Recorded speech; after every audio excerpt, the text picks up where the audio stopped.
नमस्कार, आप देख रहे हैं सी न्यूज भारत और मैं हूं आपके साथ ज्योति अरोड़ा। वक्त हो गया है न्यूज बुलेटिन का और इस बुलेटिन में हम जानेंगे कि बरेली में किसके नेतृत्व में निकाली गई विशाल साइकिल यात्रा और कहां अतिक्रमण हटाने पहुंचा शासन। इन सभी खबरों को जानेंगे विस्तार से, तो आइए नजर डालते हैं इस वक्त की बड़ी खबरों पे।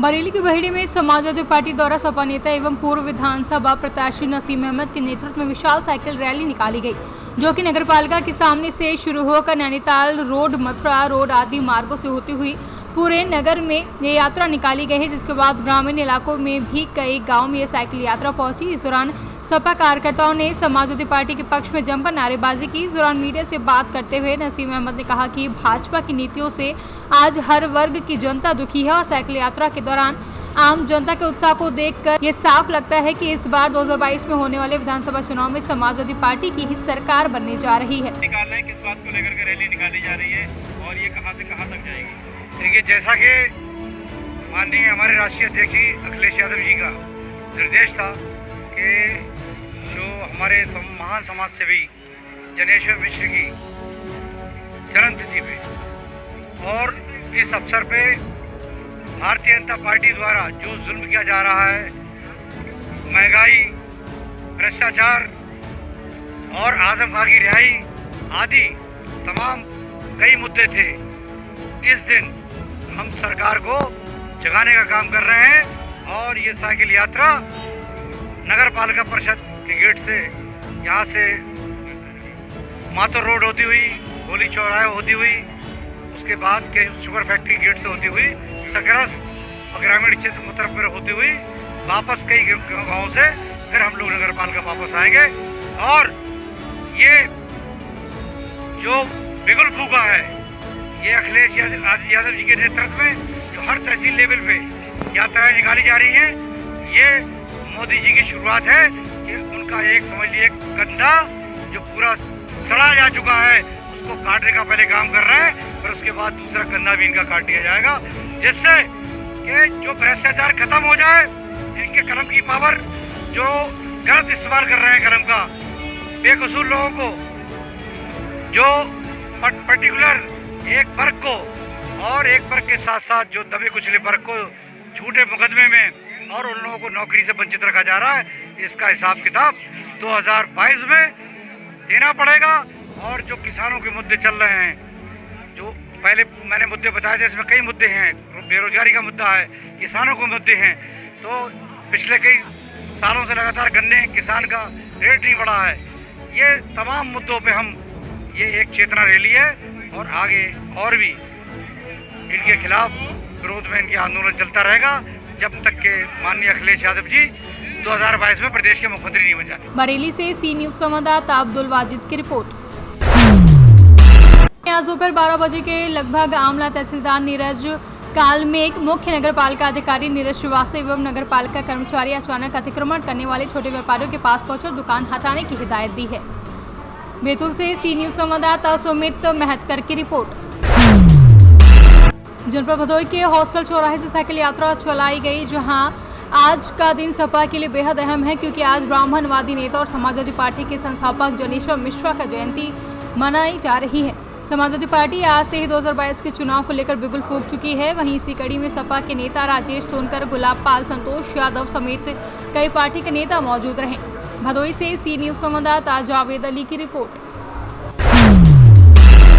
कासगंज जिले में समाजवादी पार्टी की तरफ से साइकिल यात्रा निकाली गई, जिसमें हजारों लोगों ने बढ़ चढ़ कर हिस्सा लिया। वहीं आज सभी तहसीलों पर सपा द्वारा समाजवादी साइकिल यात्रा का आयोजन किया गया है, जिसको लेकर कासगंज के पटियाली क्षेत्र के पूर्व विधायक जीनत खान और उनकी बेटी नासी खान के द्वारा समाजवादी साइकिल यात्रा निकाली गई है।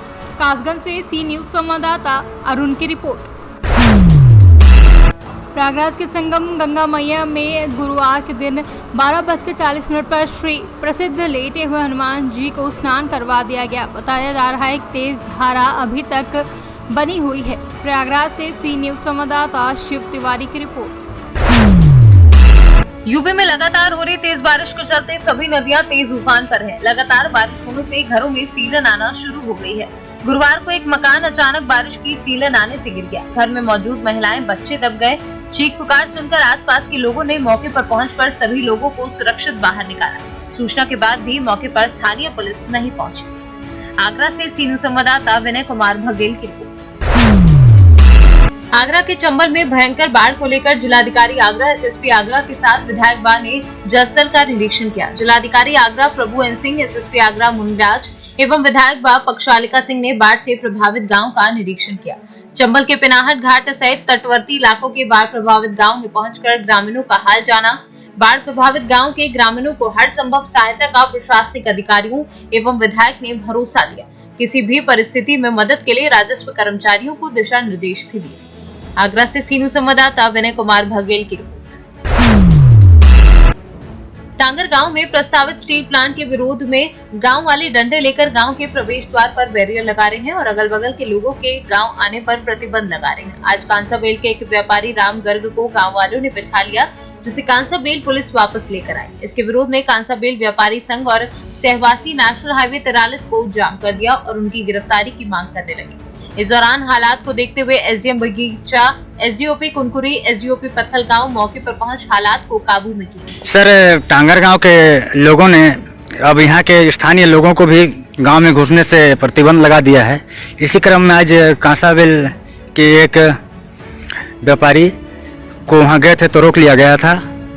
तो क्या होगा इन सब के बीच में, आप क्या कहेंगे?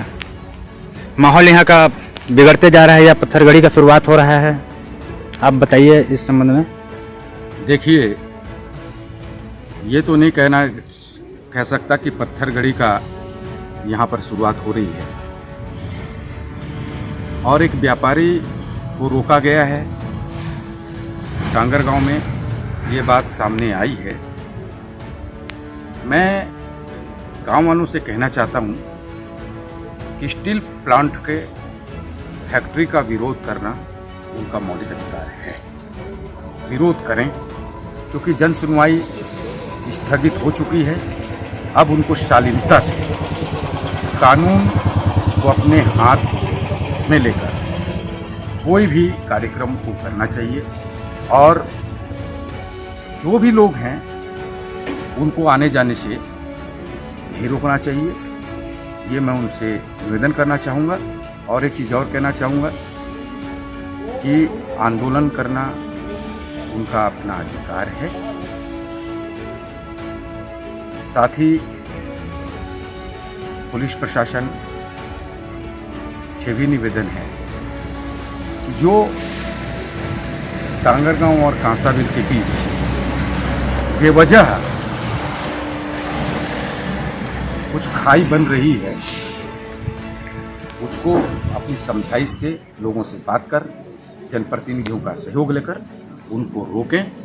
सभी अच्छे लोग हैं, सभी एक दूसरे को जानते हैं और टांगर गांव के लोगों से निवेदन है, कहना चाहूँगा फिर कि आने जाने पर पाबंदी न। सर, टांगर गांव में कांसाबेल के लोगों को जाने के लिए प्रतिबंध लगा दिया गया है और इधर के लोगों को जाने नहीं दिया जा रहा है। कल यहाँ पर बैरिकेड भी लगाए गए थे। तो सर, इस मामले में क्या कार्रवाई किया जा रहा है? इस संबंध में पूर्व में हम लोगों को कोई आवेदन प्राप्त नहीं हुआ था। जैसा सूचना प्राप्त हुआ था बार बार हम लोग जाकर के चेक कर रहे थे। स्थितियाँ सामान्य थी, परंतु आज व्यापारी संघ एवं कांसाबेल के नागरिकों के द्वारा जो आवेदन हमको दिया गया है उसकी तस्दीक की जा रही है और समुचित उसमें वैधानिक कार्रवाई की जा रही है। जी सर, दादागिरी नहीं है ग्रामीणों की? देखिए, जो आवेदन के जो भी कंटेंट आए होंगे, जिन लोगों के विरुद्ध भी आए होंगे, इस संबंध में हम लोग जांच करके उनके विरुद्ध कार्रवाई करेंगे। सर, विगत 2 दिन से टांगर गांव के लोगों द्वारा इस तरह की बात की जा रही है कि टांगर गांव में कांसाबेल का कोई आदमी नहीं आएगा, टांगर गांव का कोई आदमी कांसाबेल काम करने नहीं आएगा, वहाँ के लोगों को मना किया जाता है कांसाबेल मत आए। तो इस बारे में आपका क्या कहना है? देखिए, जिनको ऐसा रोका जा रहा है उनका व्यक्तिगत निर्णय है कि वो आए या ना आए, और इस संबंध में कि उनको कोई रोक रहा है अभी तक हमको सूचना प्राप्त नहीं हुई है। आपको लगता है पुलिस प्रशासन से इस टाइप की बातें जो होती हैं, उन लोग ओपन आ रहे हैं, कल भी बैरिकेड लगा दिए थे, ये पत्थरगड़ी की शुरुआत है? नहीं, ऐसा तो नहीं कहना चाहिए। पत्थरगड़ी की शुरुआत नहीं है, व्यक्तिगत कुछ कर रहे हैं और इस संबंध में हम लोग जाँच कर रहे हैं। जैसा निष्कर्ष प्राप्त होगा आपको बता दिया जाएगा। हालांकि आज पुलिस प्रशासन बहुत अच्छा काम की, लेकिन कांसाबेल का रुख ऐसा नहीं है, सब शांति से रहते हैं। तो कांसाबेल के वासी भी हमेशा ये चाहेंगे कि सौहार्द बना रहे कांसाबेल टांगर गाँव सब जगह का। बिल्कुल कांसाबेल के निवासियों के द्वारा जो हमें सहयोग प्राप्त होता है उसी की अपेक्षा आगे भी की जाएगी और ऐसे ही माहौल बना रहे शांतिपूर्ण, ये अपेक्षा है। जसपुर से सीनू संवाददाता इब्नुल की रिपोर्ट। छोटे लोहिया के नाम से मशहूर समाजवादी नेता पंडित जनेश्वर मिश्र के जन्मदिन पर समाजवादी पार्टी की साइकिल यात्रा जुरानी पुलिस चौकी से शुरू होकर अवागढ़ में संपन्न हुई। साइकिल यात्रा को पूर्व विधायक जलेसर रणजीत सुमन ने झंडा दिखाकर रवाना किया, जिसका नेतृत्व समाजवादी पार्टी के जिला उपाध्यक्ष एवं जलेसर विधानसभा क्षेत्र के प्रभारी तथा जिला पंचायत सदस्य राकेश यादव, जिला पंचायत शिशुपाल सिंह व अन्य लोग मौजूद रहे। एटा से सीनू संवाददाता रमेश जादौन की रिपोर्ट। विधानसभा क्षेत्र तरफगंज के कद्दावर नेता स्वर्गीय विनोद कुमार सिंह उर्फ पंडित सिंह के परिवार व उनके छोटे भाई पूर्व प्रमुख नवाबगंज नरेंद्र कुमार सिंह सूरज सिंह ने आज अपने निवास स्थान बल्लीपुर से दर्जनपुर घाट तक विशाल साइकिल यात्रा निकाली। हजारों लोगों ने साइकिल के द्वारा यात्रा को संपन्न कराया और इस यात्रा का मुख्य उद्देश्य ये था कि 5 अगस्त 2021 को जनेश्वर मिश्र सपा के कद्दावर नेता व माना जाए तो सपा के एक अभिन्न अंग ज्ञानेश्वर मिश्रा की जयंती पर आज पूरे प्रदेश में विशाल साइकिल यात्राएं की गई और सपा के कार्यकर्ताओं के द्वारा गरीब ग्रामीण महिलाएं पुरुषों को जागरूक किया कि ये सरकार भ्रष्ट सरकार है और काफी कमियां गिनाई। आपकी कहां से कहां तक जाएगी? ये हमारी यात्रा बल्लीपुर ग्राम सभा से होकर जहाँ से तरफगंज बॉर्डर शुरू है वहाँ से होकर दुर्गनपुर तक हमारी ये यात्रा थी। जी। यहीं पे हमारी यात्रा का समापन था। जी। हम लोग जो है माननीय पंडित जो है जनेश्वर मिश्रा जी के जन्मदिन के हम लोग ये प्रोग्राम कर रहे हैं, साइकिल यात्रा निकाले हैं। हम लोग को पब्लिक को जागरूक करना है सरकार के विरोध में। जी। जो ये दमनकारी सरकार है, जी। ये सरकार जो है पब्लिक को गुमराह कर रही है। पब्लिक को जो है बिल्कुल मजदूर की तरह जो है अपने अंडर में रख के जो है गुमराह करके वोट लेना चाहती है। हम लोग इसी में जागरूक है कि अत्याचार और अन्याय महंगाई इसके खिलाफ हम लोगों का अभियान चल रहा है। जी। ये अभियान आज ही है कि और ऐसे निरंतर चलता रहेगा? ये जो है चलता रहेगा। जी। जब तक जो है समाजवादी पार्टी की सरकार नहीं आएगी तब तक ये निरंतर चलता रहेगा। 2022 की क्या तैयारी चल रही है आपकी? 2022 की हमारी तैयारी ये है जी कि सरकार की जो है इस समय सरकार ने कोई पब्लिक का भले के लिए कोई काम नहीं किया। जी। और सरकार के विरोध में सरकार की जो स्थिति इस समय है, जो ये जो है महिलाओं का चीरहरण जो हो रहा है इसके खिलाफ में और संविधान की जो धज्जियां उड़ाई जा रही है इसके खिलाफ में हम लोग आगे बढ़ेंगे और हम लोग अगली सरकार 2022 में समाजवादी पार्टी की सरकार बनाएंगे। धन्यवाद। महंगाई को लेकर के एक ऐसा मुद्दा बताइए जो इस सरकार के विरोध में हो जबरदस्त। महंगाई मेन जो है महंगाई है। महंगाई में गन्ना किसानों को पैसा नहीं दिया जा रहा है। दूसरा डीजल पेट्रोल की महंगाई, उसके बाद में जो है जितना है सबसे ज़्यादा यहाँ पे जो है इंडिया में आजकल स्थिति क्या है, गवर्नमेंट की इनकम बहुत ज़्यादा जीएसटी से बढ़ गई है। लेकिन फिर भी जो है धरातल पे पब्लिक के लिए कोई कार्य ऐसा नहीं हो रहा जिससे बताया जा सके कि जो है सरकार ने पब्लिक के लिए काम किया। यहाँ जितनी रोडें, जितने पुल, जितना कार्य हुआ है सब समाजवादी पार्टी की देन है, ना कि जो है बीजेपी की कोई देन है। बीजेपी पार्टी एक काम नहीं बता सकती कि हमने एक काम यहाँ पे किया हो। केवल ये पब्लिक को गुमराह करते हैं। आज जो है कोटेदारों का जो है ये गोंडा से सीनू संवाददाता इंद्रेश कुमार श्रीवास्तव की रिपोर्ट। फिलहाल के लिए इस बुलेटिन में बस इतना ही। देश और दुनिया की तमाम बड़ी खबरों के लिए आप देखते रहिए सी न्यूज़ भारत।